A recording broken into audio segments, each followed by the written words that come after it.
ನಗರಸಭೆಯಲ್ಲಿ high drama ಮುಂದುವರೆದಿದೆ. ಗೊರವನಹಳ್ಳಿ ಗ್ರಾಮ ಪಂಚಾಯಿತಿಯಲ್ಲಿ ಉಳಿದಂತಹ ಕೆಲಸಕ್ಕೆ ಕಿರಿಕ ಆಗ್ತಾ ಇದೆಯಂತೆ. ಇದರ ಅಪ್ಡೇಟ್ ನೋಡ್ತಾ ಹೋಗೋಣ. ಮದ್ದೂರು ನಗರಸಭೆಯಲ್ಲಿ ಹೈ ಡ್ರಾಮಾ ಮುಂದುವರೆದಿದೆ.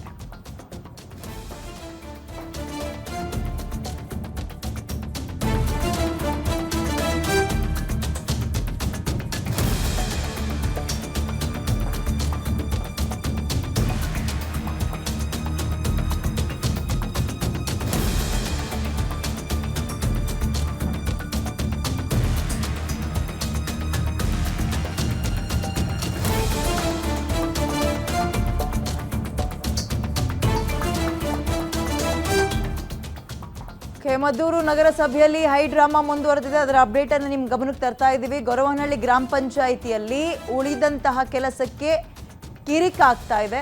ಬಾಕಿ ಉಳಿದಿರೋ ಅಭಿವೃದ್ಧಿ ಕೆಲಸಗಳನ್ನು ಮಾಡಬೇಕು ನೀವು ಅಂತ ಆಗ್ರಹ ಒಂದು ಗುಂಪಿನಿಂದ ಕೇಳಿ ಬರ್ತಾ ಇದ್ದು. ಸೊ ಇಲ್ಲಿ ತನಕ ಇದ್ದಂತಹ ಹೈ ಡ್ರಾಮಾ ಏನು ನಡೀತಾ ಇತ್ತು ಅದು ಮುಂದುವರ್ಕೊಂಡು ಹೋಗಿದೆ. ಅದರ ಅಪ್ಡೇಟ್ ನಿಮ್ಮ ಮುಂದೆ ಇಡ್ತಾ ಇದ್ದೀವಿ. ಗೊರವನಹಳ್ಳಿ ಗ್ರಾಮ ಪಂಚಾಯಿತಿಯಲ್ಲಿ ಈ ಪೆಂಡಿಂಗ್ ಇರೋ ಕೆಲಸ ಕಿರಿಕ ಆಗ್ತಾ ಇದೆ.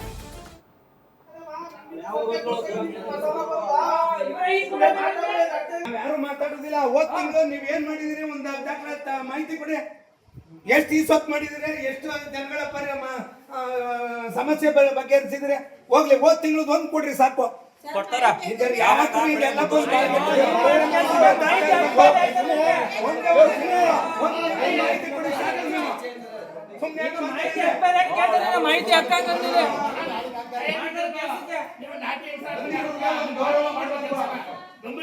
ಒಂದು ಅಧಿಕಾರದಲ್ಲ ಇಡೀ ಊರು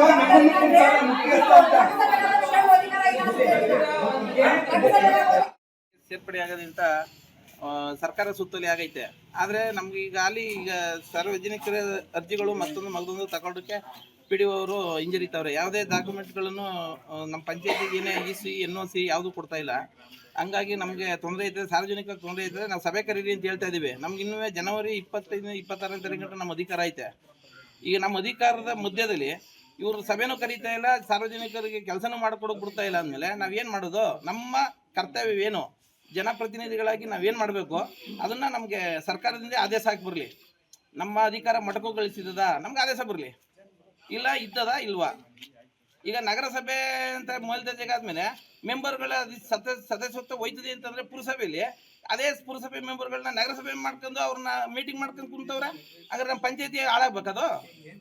ನಮ್ಮ ಪಂಚಾಯತಿಗೆ ಜನಗಳಿಗೆ ಸಾರ್ವಜನಿಕ ಕೆಲಸ ಮಾಡಬೇಕು. ನಮ್ಮ ಸಾರ್ವಜನಿಕರ ಕೆಲಸ ಅಲ್ವೇ ಸುರೇಶು?